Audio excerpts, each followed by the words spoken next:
আমরা যদি কেউ ফাজলামি করে কাউকে কবুল বলি তাহলে কি বিয়ে হয়ে যাবে? স্কুল কলেজে ছেলেফেলেরা অনেক সময় দুষ্টম করে এই কাজ করেন।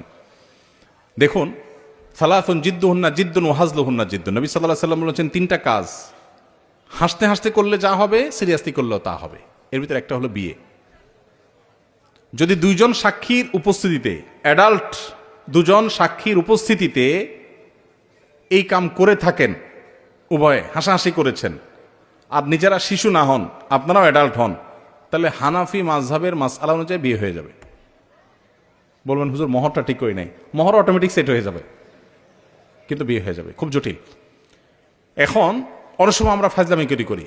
এখন কেউ নাটক সিনেমাতে অভিনয় করার জন্য করছে, সেটাও যদি দুজন সাক্ষীর সামনে করে, ওই ব্যাকল জানে না যদি আবিয়াত্তা হয়ে থাকে বিয়ে হয়ে যাবে, আর যদি বিবাহিত হয় তাহলে তার কোনো উপায় নেই।